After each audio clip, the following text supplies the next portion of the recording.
Sağ olun evlatlar.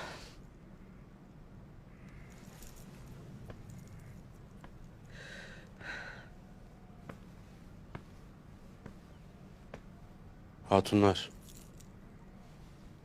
Beni anamla yalnız bırakın.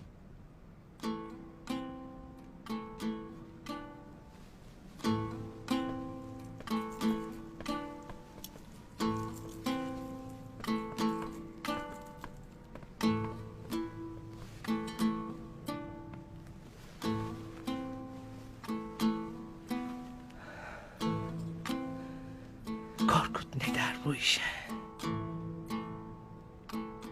Çok öfkelidir ana.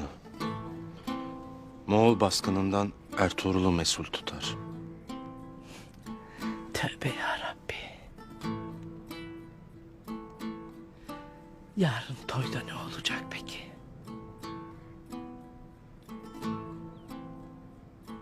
Oğul, bana gerçeği söyle. Söyle ki ne yapacağımızı bilelim. Tuğtekin iyileşip de konuşmazsa... toyda kardeşimi kurtarmamız mümkün değildir ana.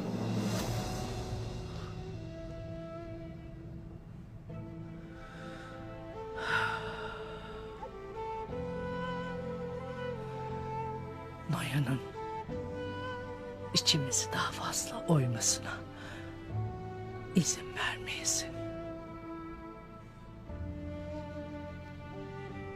Ertuğrul'un ölmesine müsaade etme oğul. Bu Noyan iblisi bunu başarırsa sadece canımızı değil, savaşı kaybettik demektir. Ertuğrul'u Çiyanların sofrasına yem etmem ana. Merak etmeyiz.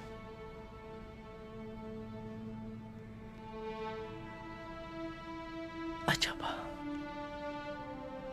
Tuğtekin'i obaya mı getirsek? Belki durup düşünürler de Ertuğrul'dan intikam almaktan vazgeçerler. Yok ana. Ertuğrul Tuğtekin'in bu haliyle obaya gelmesini pek hayırlı bulmaz. Kardeş kanının akmasına mani olacak tek şey Tuğtekin'in iyileşip konuşmasıdır ana. Demek ki bize Tuğtekin'in yarın toya kadar iyileşmesi için dua etmek düşüyor. Tek tesellim İbnül Arabi'nin yanında olmasıdır. Ben de onların yanına gideceğim. Hayır dualarını isteyeceğim. İnşallah hayırlı haberlerle dön. Oğul. İnşallah ana. Ölümün kıyısında. Babanı gördüm. Ana.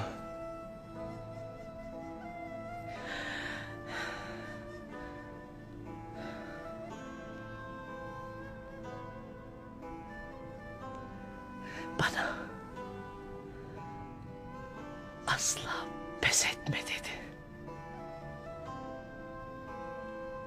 Etmeyeceğim oğul.